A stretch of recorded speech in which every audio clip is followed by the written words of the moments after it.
saludo para los pregoneros, con todo mi corazón.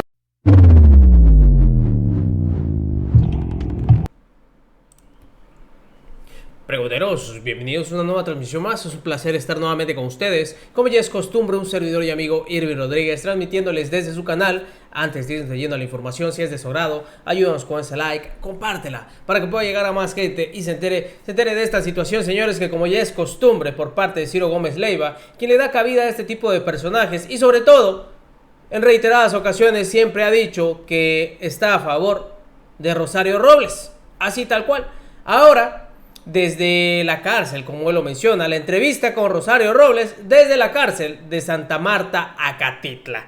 ¿Qué es lo que está dando? Porque ya le envió otro mensaje al presidente de la República. Como ven ustedes que ahora también ella se dice perseguida política ante esta situación. Y todo porque se le había negado salir en libertad y llevar su proceso así.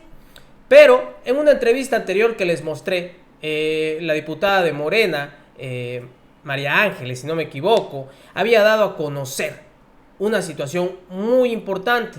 Aún así, ella hubiera salido en libertad para poder llevar este juicio que se está llevando, se le pudo haber metido otra orden de aprehensión por, sí señores, por delincuencia organizada. Y eso, otra vez la metería directito a la cárcel y se acabó todo el circo. Así tal cual. Pero, vean ustedes qué es lo que está argumentando. Aquí les dejo parte de esto y les muestro la entrevista completita.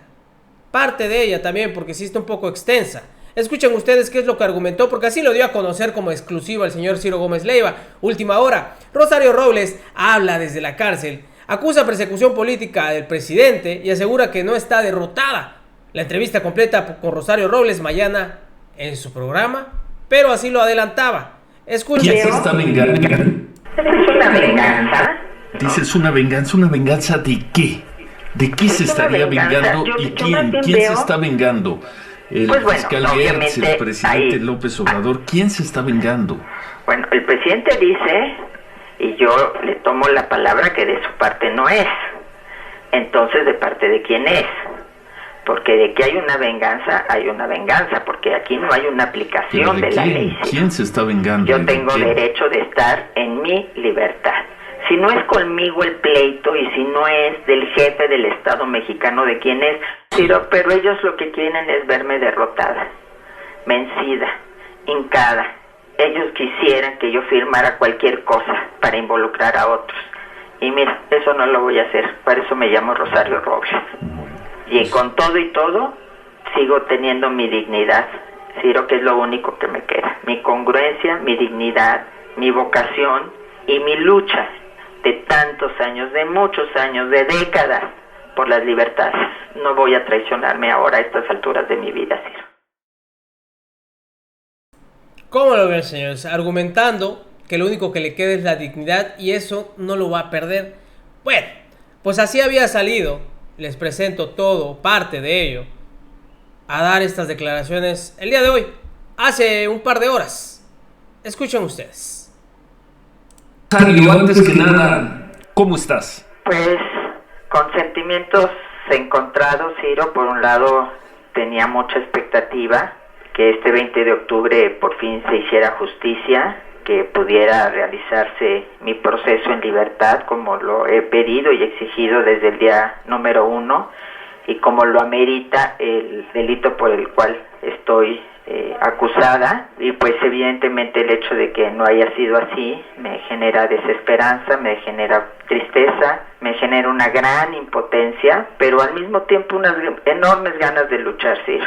Yo había tenido mucha prudencia, me había conducido estrictamente por los caminos legales, pero sé que como mexicana también tengo acceso a otros métodos de resistencia civil pacífica que permitan que mi voz se oiga.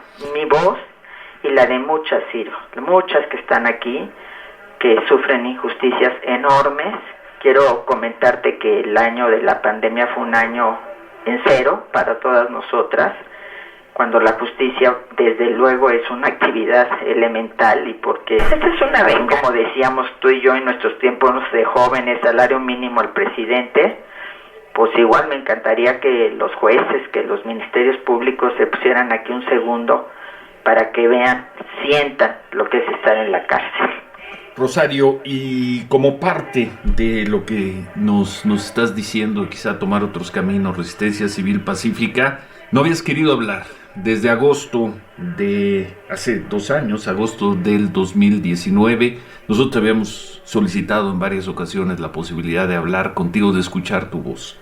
Estás tomando esta decisión que no sabemos si te va a traer alguna represalia, de hablar, de que se escuche tu voz.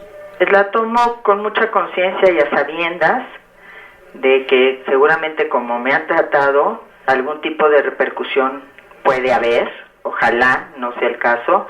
No estoy hablando de aquí al interior del centro de Santa Marta, Catitla, donde si bien no he tenido privilegios, Ciro, porque yo aquí estoy igual que cualquier otra chica, he tenido siempre una actitud de absoluto respeto a mi persona. Estoy hablando ya de consecuencias de otra naturaleza, pero bueno, tendremos nosotros también que estar legalmente previstos para que no suceda nada que implique que yo sea movida de este lugar.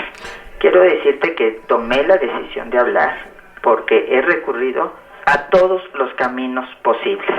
He recurrido a varias apelaciones, a varias revisiones de medidas cautelares, me fui al amparo, un juez de distrito me dio la razón en el sentido de que los elementos que había tomado el juez para determinar una prisión preventiva eran argumentos poco sustentables y aparte lesivos de un bien tutelado fundamental que es la libertad, sobre todo cuando se trata de un delito menor. La razón unánime de 3 magistrados en el mismo sentido. Entonces, si bien le daban plena jurisdicción al juez en cuanto a ratificar o no la medida, tendría que hacerlo bajo los lineamientos y los argumentos que estaban dando los magistrados y el juez de amparo. Imagínate, si ya un amparo en este país no es un instrumento para defendernos del abuso del poder, pues ya no tenemos nada, ¿sí? Ya, ¿qué más nos queda? Entonces, pues solo me queda mi voz. Mi voz, mi protesta enérgica y mi deseo de dar a conocer con mayor amplitud esta injusticia. Lo ha hecho mi hija, lo han hecho mis abogados, eventualmente mis hermanos, pero ya es tiempo de que yo hable, Ciro.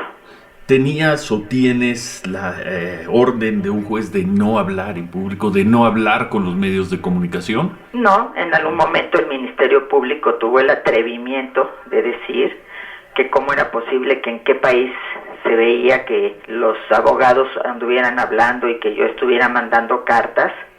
Y bueno, evidentemente su argumento se cayó en el siguiente momento, porque te voy a decir una cosa, yo hasta el día de hoy soy inocente, Ciro, nada me acusa, ni nadie me ha acusado, no tengo ninguna sentencia, entonces tengo todos los derechos que consagra la Constitución, todos están vigentes en mi caso, incluso el de votar. Si hubieran hecho los dispositivos para que votáramos el día 6 de junio, sí, pues aquí habríamos votado, y te aseguro que se habría abultado el voto a favor de alcaldes y diputados que no son propiamente del partido en el poder.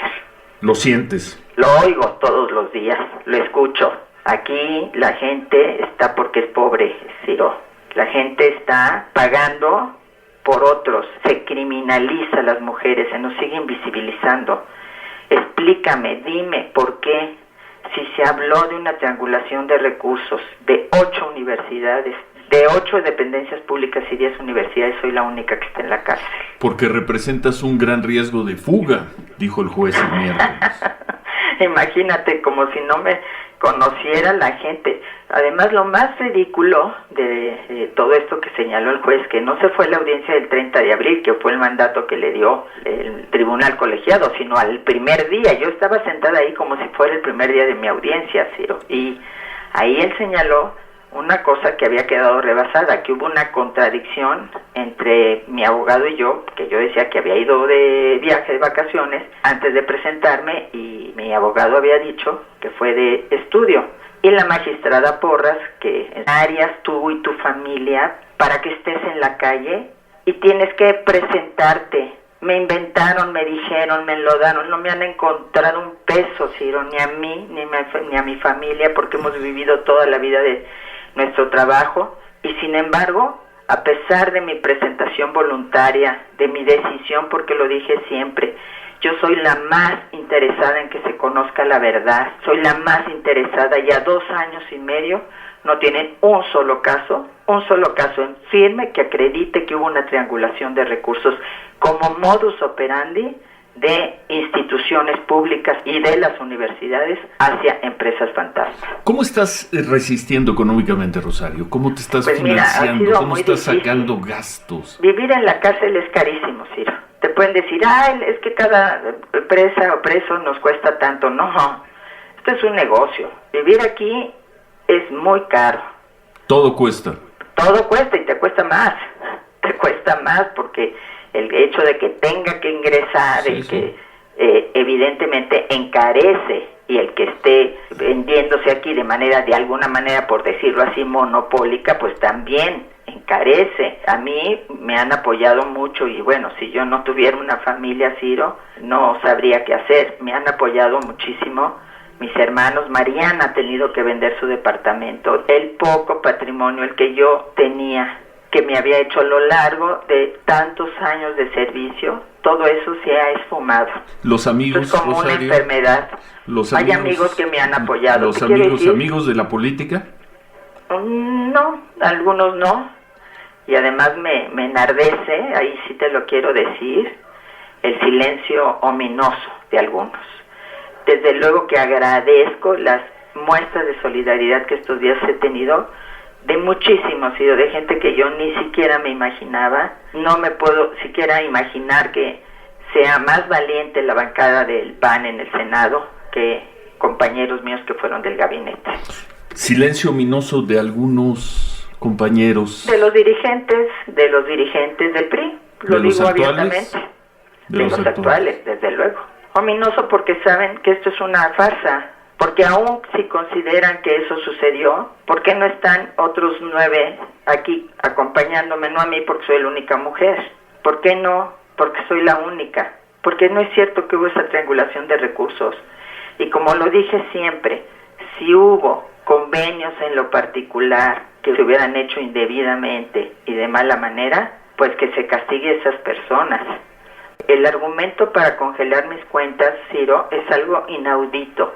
Se congelaron mis cuentas porque gente que había dependido de mí tenía manejos irregulares.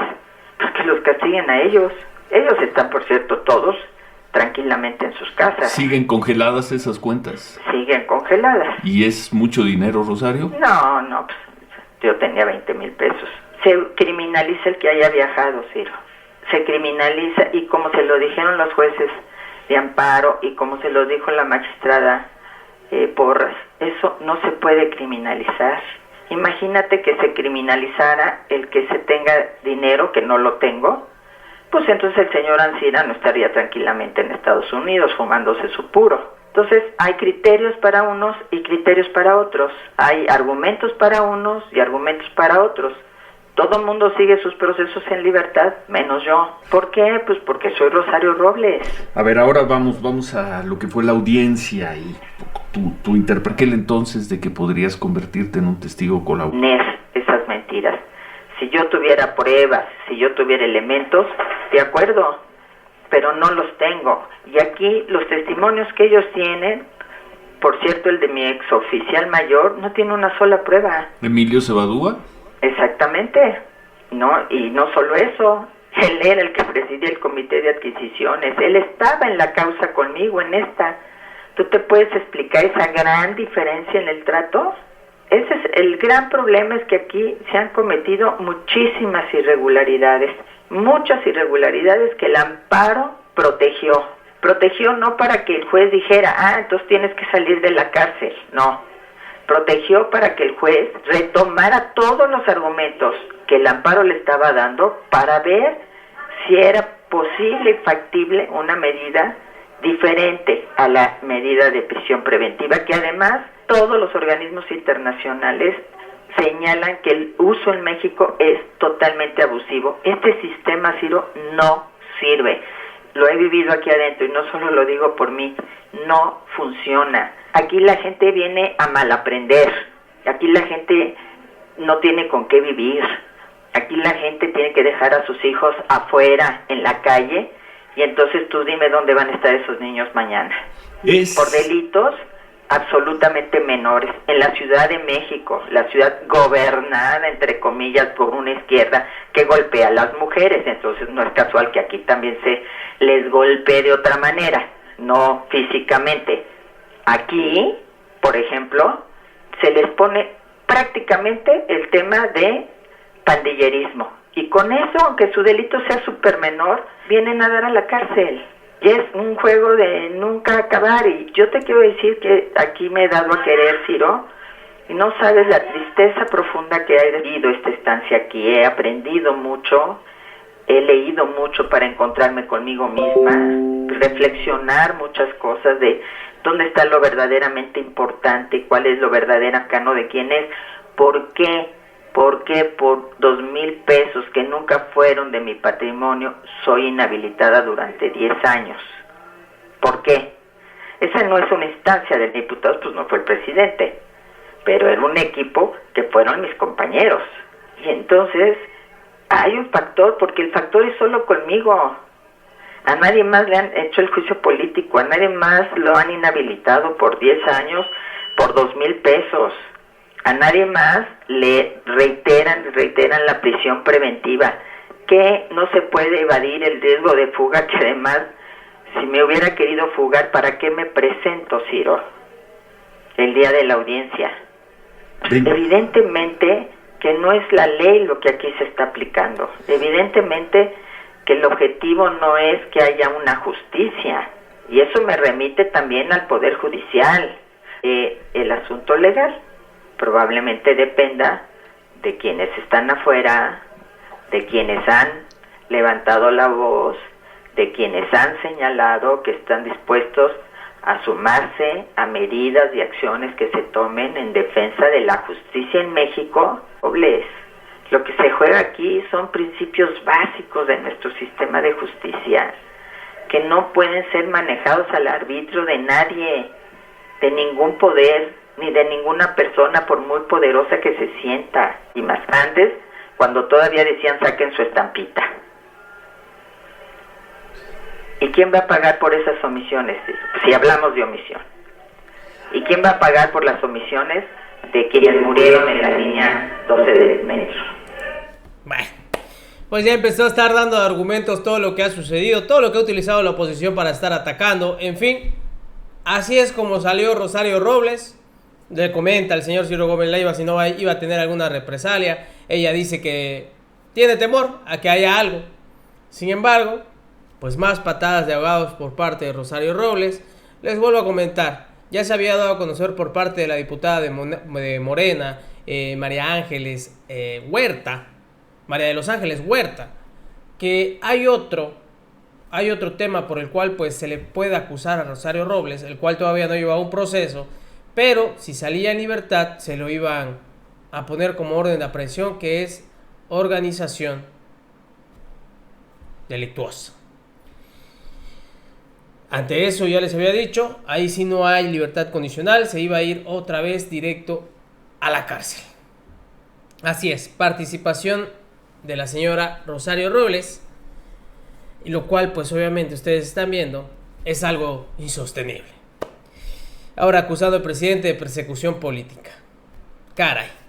Señores, estamos viendo en una siguiente emisión. Un servidor y amigo Irving Rodríguez transmitiéndoles desde su canal. Que siga pasando un agradable día. Nos vemos hasta la próxima. Recuerden, la información está ahí y depende de todos nosotros el pregonarla.